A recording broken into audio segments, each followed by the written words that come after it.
लड़ाकू विमान खरीदने की योजना एमआरएफए डील में लक्कड़ मार्टिन को हम सब लोग बिल्कुल राइट ऑफ करके चल रहे थे कि भारत सबका लड़ाकू विमान खरीद लेगा। लेकिन लोकहीड मार्टिन का जो F-21 है वह तो बिल्कुल भी नहीं खरीदेगा। लेकिन आज लोकहीड मार्टिन, जो कि दुनिया की सबसे बड़ी हथियार निर्माता कंपनी है, इसने दुनिया को दिखा दिया है कि क्यों यह नंबर 1 पर आती है वर्ल्ड में, हथियार बनाने में भी, बेचने में भी और दूसरे देशों को एक्सपोर्ट करने में भी। और वो कैसे, चलिए मैं आपको यह पूरा दिमागी खेल आसान भाषा में समझाता हूं। आप सभी लोग जानते हैं कि इस समय डिफेंस मिनिस्ट्री की और भारत सरकार की नंबर 1 प्रायोरिटी है कि वायुसेना में जो पुराने लड़ाकू विमान हैं उन्हें तुरंत हटाना और उनकी जगह 114 लड़ाकू विमान खरीदना जल्द से जल्द। और इसी डील को कहा जा रहा है एमआरएफए डील। और आपको बता दूं कि कई लोग सोच रहे हैं कि कई साल से लड़ाकू विमान की डील खींच रही है लेकिन ये हो नहीं पा रही।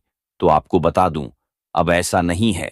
अब इसे एटमोस्ट प्रायोरिटी दी जा रही है और बहुत ही जल्द सुनेंगे आप कि भारत इस डील को अब कंप्लीट करने जा रहा है। लेकिन इस डील में कौन कौन से लड़ाकू विमान भारत को ऑफर हुए हैं? तो इसमें भारत को कुल 8 से ज्यादा लड़ाकू विमान ऑफर हुए अलग अलग देशों से, लेकिन 3 भारत के टॉप टारगेट पर थे। यानी कि यह कहा जा रहा था कि इन तीनों में से ही कोई एक लड़ाकू विमान चुना जाएगा। पहले नंबर पर आ रहा था फ्रांस की कंपनी डो का राफेल लड़ाकू विमान, दूसरे पर था अमेरिका का F-15X, तीसरे पर था यूरोपियन देशों का यूरोफाइटर टाइफून, जिसे कि कई यूरोपियन देशों ने मिलकर बनाया है जैसे कि जर्मनी और ब्रिटेन। इसके अलावा एक चौथा कंटेंडर और था जो कि अमेरिका की ही बोइंग कंपनी का A-1 सुपर हॉर्नेट था। और कहा जा रहा था कि इन 3-4 देशों में से ही कोई एक लड़ाकू विमान अब सेलेक्ट हो जाएगा। हालांकि आप में से कई लोग कहेंगे कि यार, रूसी फाइटर जेट हम ऑफर नहीं हुए थे क्या? बिल्कुल हुए थे। रूस का सुखोई 35 ऑफर हुआ था, लेकिन भारत ने उसे किनारे कर दिया क्योंकि ऑलरेडी उसका छोटा भाई AS-3 हमारी सेना में शामिल है और जो सुखोई 45 है वह चीन के पास भी है।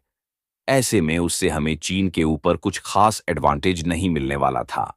यही कारण है कि रूसी फाइटर जेट को हमने किनारे कर दिया। इन 3 पर ही फोकस था। लेकिन आज दुनिया की सबसे बड़ी हथियार निर्माता कंपनी लॉर्ड मार्टिन ने इस पूरी प्रेफरेंस लिस्ट को उल्टा कर दिया है। दरअसल इस पूरे लड़ाकू विमान के पायदान में सबसे लास्ट पर था लॉकहीड मार्टिन का F-21। दरअसल जो अमेरिका का F-16 आता है उसी का ये एक अपग्रेडेड वर्जन है। दरअसल आप ऐसा समझिए कि F-16 में आपने कुछ फीचर डाल दिए हैं F-35 स्टेल्थ लड़ाकू विमान के, जैसे कि इसका रडार क्रॉस सेक्शन कम कर दिया, यानी कि F-16 के मुकाबले यह और ज्यादा हल्का सा स्टेल्थ हो गया। जो एडवांस रडार हैं वही इसे पकड़ सकते। इसके अलावा इसमें सेम वही हेलमेट दिया गया है पायलट को जो F-35 में दिया जाता है। उसकी मदद से पायलट पूरे फाइटर जेट के आर पार देख सकता है, जिससे कि डॉग फाइट के दौरान, यानी कि किसी दुश्मन देश के लड़ाकू विमान से हवा में लड़ाई के दौरान पायलट का विजन ब्लॉक नहीं होगा। वह बड़ी आसानी से फाइटर जेट का मुकाबला कर पाएगा, उसे मार कर गिरा देगा। इसके अलावा F-16 के मुकाबले यॉक्स 50 पर तक बेहतर कर दिए गए हैं।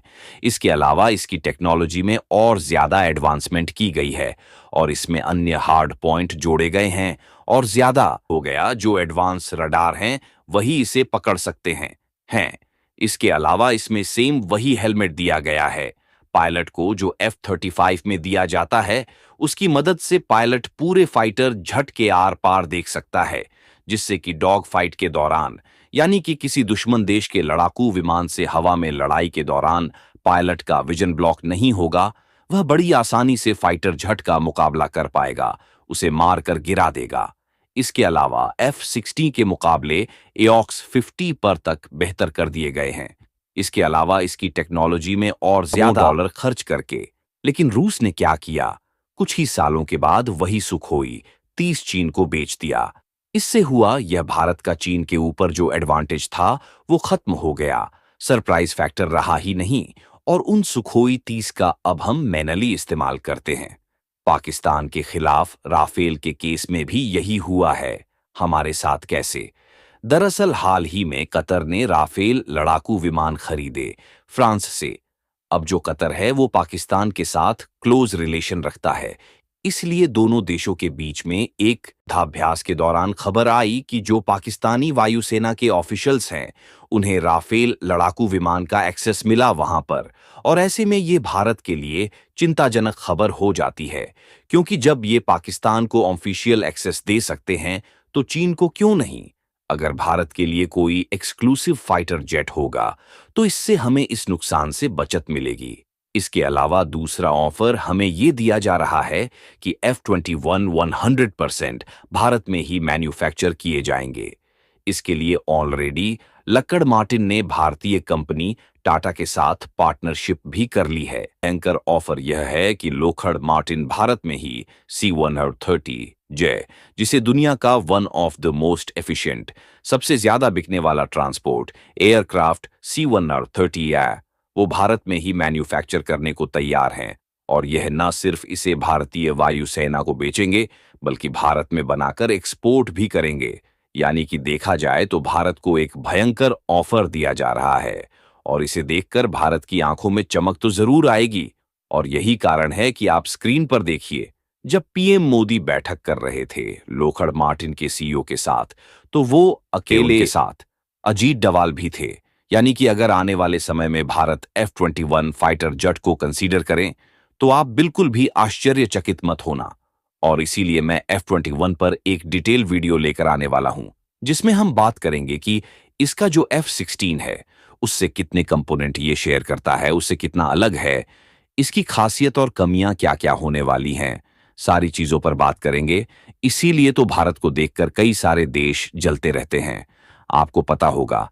लेकिन भारत ने एक ऐसा हथियार बना दिया है, एक ऐसा फाइटर जेट बना दिया है जिससे भारत की तरक्की देखकर कई सारे देश जलते रहे थे, क्योंकि सुखोई फाइटर 2 भारत ने बनाई है दोस्तों। और इसी पर कई सारे देश भारत को लेकर बड़े सवाल भी करते हैं कि आखिर देश कैसे बना लेता है और भारत अमेरिका को भी पीछे छोड़ सकता है। दोस्तों, जिस तरह से भारत में लोग काम कर रहे हैं दोस्तों, उत्तर उसी तरह से लग रहा है कि अमेरिका भी पीछे छूटने वाला है। दोस्तों, कमेंट में अपना राय जरूर बताइए दोस्तों कि भारत अगर अच्छा काम किया और फैट फाइटर जेट अच्छा बनाया तो बहुत ज्यादा प्रॉफिट होगा। दोस्तों, भारत देश एक बहुत ही बड़ा मिसाल। तो चैनल पर न्यू हो तो चैनल को सब्सक्राइब कर दीजिएगा दोस्तों, और भारत के लिए एक लाइक जरूर करिएगा दोस्तों, क्योंकि भारत एक बहुत ही बड़ा मिसाल बनाए।